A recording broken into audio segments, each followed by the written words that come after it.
नमस्कार दोस्तों, नई दिशा विजन में आपका स्वागत है। दोस्तों, उत्तर प्रदेश और अन्य राज्यों में भी अभी एनआईवीएस डीएलएड का जो इसके संदर्भ में नोटिफिकेशन है वो एनसीटी के द्वारा जारी नहीं हुआ है।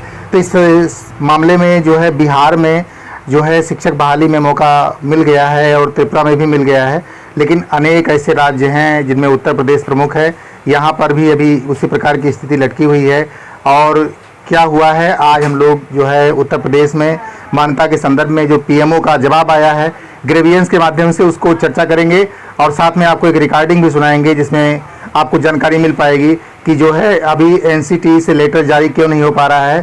तो जानते हैं इस वीडियो में और समझते हैं कि वास्तव में पीएमओ की तरफ से लेटर क्या आया है और उसका क्या नतीजा निकलता है। जैसा कि आप देख पा रहे हैं कि यहाँ पर लिखा हुआ है नेम ऑफ कंप्लेंट हर्ष शुक्ला।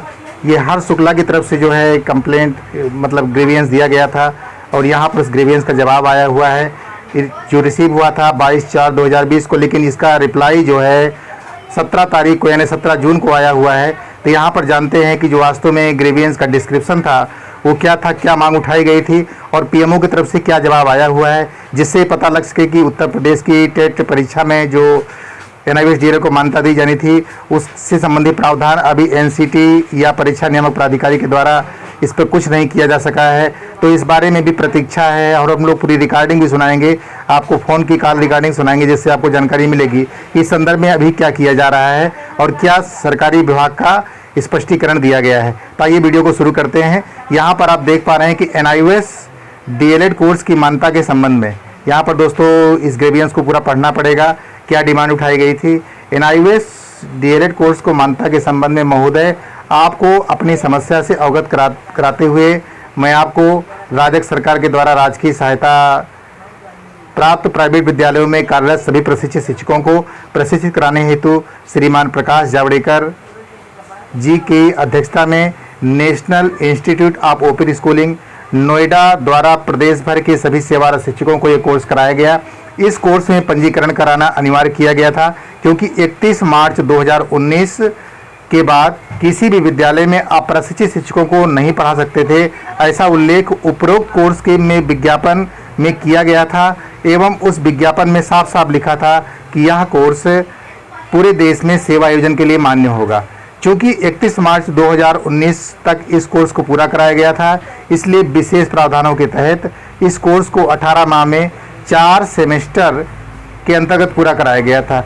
सभी शिक्षकों ने पूरे मनोयोग से इस कोर्स को पूरा किया था, परीक्षा देकर उत्तीर्ण होकर अंक पत्र और प्रमाण पत्र प्राप्त किया। महोदय टीईटी 2019 में यूपी टीईटी 2019 में जब लोगों ने परीक्षा फॉर्म भरा तथा परीक्षा उत्तीर्ण की, परंतु यह कहकर के हमारे द्वारा दिया गया डीएलएड प्रमाण पत्र मान्य नहीं है और हमारे परीक्षाफल को सभी सचिव परीक्षा नियामक प्राधिकारी प्रयागराज उत्तर प्रदेश द्वारा अमान्य करार कर दिया गया। उपरोक्त कोर्स की मान्यता के संबंध में माननीय उच्च न्यायालय पटना द्वारा माननीय उच्च न्यायालय त्रिपुरा द्वारा भी मान्य कराने हेतु आदेश दिया गया है। एनसीटी से आरटीआई के तहत मांगी गई सूचना में यह भी लिखा है कि इस कोर्स की मान्यता के संबंध में संबंधित राज्य सरकार से संपर्क करें। दोस्तों, जैसा कि आप जानते हैं कि जो ग्रेवियंस डाले गए थे उसमें सभी में लिखा था कि उत्तर प्रदेश सरकार यानी राज्य सरकार से संपर्क करें, लेकिन जो अभ्यर्थी थे वो संपर्क किए लेकिन उसके बावजूद भी कोई रिप्लाई नहीं आया और इसका हवाला दिया गया कि एनसीटी की तरफ से भी कोई जवाब राज्यों को प्राप्त नहीं हुआ है। महोदय, प्रार्थी एक गरीब परिवार से संबंध रखता है।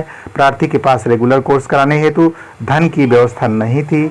अपना और अपने परिवार के जीवन यापन हेतु प्रार्थी ने प्राइवेट विद्यालय में शिक्षण कार्य करना प्रारंभ किया और बाद में केंद्र के द्वारा संचालित यह कोर्स भी कर लिया गया, परंतु अब इस कोर्स को अमान्य किए जाने से प्रार्थी के सामने जीवन का संकट उत्पन्न हो गया है।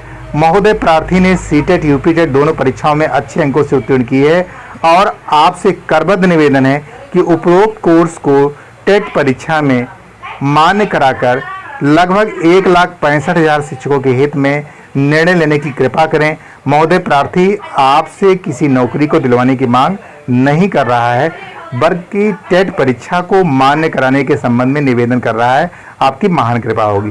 प्रधानमंत्री कार्यालय के द्वारा जो है इस पर जवाब आया और यहाँ पर आप देख पा रहे हैं करंट स्टेटस केस क्लोज्ड, और यहाँ पर लिखा है डेट ऑफ एक्शन 17/6/2020, यानी लेटेस्ट ग्रीवियंस यहाँ पर दोस्तों आया, जिसमें प्रधानमंत्री जी के कार्यालय की तरफ से जवाब आया। यहाँ पर जो है जवाब आप देख पा रहे हैं। यहाँ पर लिखा रिमार्क में, the decision of honourable Patna high court dated 21/0/2020 in case of CWJC number 19/842/2019 Sanjay Kumar Yadav and others versus the state of Bihar and others, if necessary applicant में directly approaches regulation at the rate of NCT India ORG। यानी यहाँ पर ये बात जो है आपकी समझ में आ रही है कि ऑफिसर जो नेम है श्री संजय अवस्थी, मेंबर सेक्रेटरी, और यहाँ पर एक कॉन्टेक्ट एड्रेस लिखा हुआ है विंग 2 हंस भवन, और ये जफर मार्ग न्यू दिल्ली, और email address ms@NCT India ORG, और कॉन्टेक्ट नंबर 233-70178। दोस्तों यहाँ पर जो ग्रेवियंस आया, इस ग्रेवियंस की रिप्लाई से ये बात स्पष्ट होती है कि सरकार संभवतः इस बारे में शीघ्र ही अपना डिसीजन बताएगी, और अभी लगता है कि कुछ संशोधन की आवश्यकता है। शायद सरकार कुछ संशोधन करके इसको जो है पूरा फाइनल करके तब जो है देना चाहती है सरकारों को।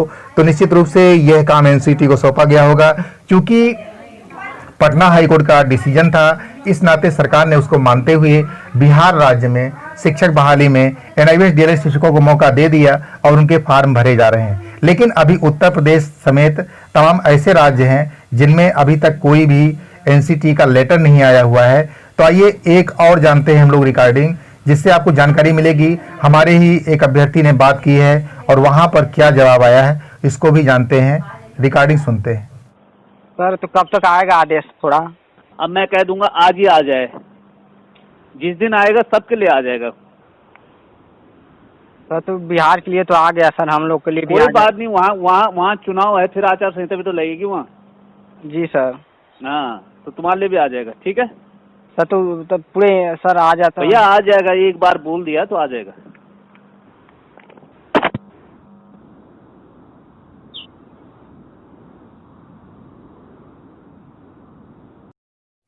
यूपी TET 2019 में जब शिक्षकों को लगा कि उन्हें जो है टेट परीक्षा देने का मौका मिलेगा, उन्होंने फॉर्म डाले थे, लेकिन उसके बावजूद जो है टेट परीक्षा में ही उन लोगों को परीक्षा नियामक प्राधिकारी के आदेशानुसार बाहर कर दिया गया था। और उसके बाद उन्होंने उत्तर प्रदेश के हाई कोर्ट जो है एक केस दायर किया था 18/181/2019। और दोस्तों ये जो केस दायर हुआ, इसके बाद इस केस का दुर्भाग्य रहा कि इस पर जो है सुनवाई समय से नहीं हो पाई और बार बार बेंच बदली, और अंत में जो है इसमें सुनवाई एक तरीके से ठहर गई, जबकि बिहार में ये कार्यक्रम चलता रहा। और ऐसी स्थिति में जो है बीच में कोरोना वायरस का जो इशू आ गया, और इस इशू के चलते हुए यह काम एकदम ठप हो गया पूरे देश में। जबकि ठप हो गया था तो ऐसी स्थिति में कोई भी सुनवाई भी नहीं हो सकती थी, सोशल डिस्टेंसिंग का पालन किया जा रहा था। ऐसी स्थिति में उत्तर प्रदेश DLED संघ को ऐसा लगा कि जो है इस केस को फिर से ओपन कराना चाहिए, इसलिए उसने इलाहाबाद हाई कोर्ट में एक अर्जेंसी एप्लीकेशन डाली, और जिसमें वकील सीमान सिंह के द्वारा सलाह मशविरा के बाद अर्जेंसी एप्लीकेशन डाली गई, जिससे यह कोर्ट से पूछा गया कि हमारा जो केस है वो अर्जेंट है और इसकी सुनवाई होनी चाहिए, क्योंकि आगामी जो शिक्षक भर्ती परीक्षाएं हैं उन शिक्षक भर्ती परीक्षाओं में हमको आवेदन करना होगा। तो ऐसी स्थिति में हमको यूपी टेट में ही रोक दिया गया है। तो ऐसी स्थिति में हम आगे उत्तर प्रदेश की जो शिक्षक भर्ती है, जो शिक्षक नियोजन है, उसमें फॉर्म कैसे भर पाएंगे।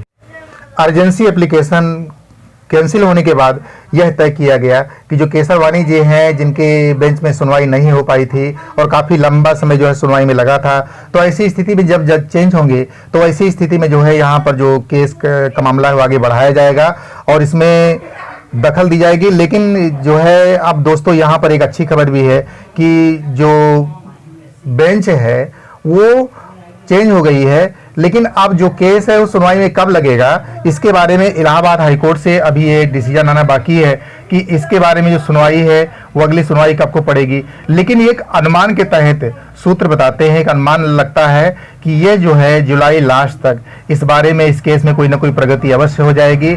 लेकिन इस बीच में यह भी कहना है कि उत्तर प्रदेश के जो शिक्षक हैं उनको किसी प्रकार से हताश से निराश होने की आवश्यकता नहीं है, क्योंकि ये जो काम है, अभी आपको वीडियो में भी बताया मैंने और आपको एक ऑडियो रिकॉर्डिंग भी सुनाई है, जिससे आप लोगों को यह आभास लगेगा कि जो एनसीटी का फैसला है वो किसी एक पर्टिकुलर राज्य के लिए नहीं होता है, पूरे देश के लिए होता है। तो दोस्तों, इस उम्मीद के साथ कि बहुत जल्द ही एनसीटी के द्वारा ही इस बारे में कोई ना कोई शुद्धि पत्र जारी हो जाएगा और आप लोग बिहार की तरह यहाँ पर भी, उत्तर प्रदेश में भी शिक्षक भर्तियों में आपको जो है आवेदन का अवसर प्राप्त हो जाएगा।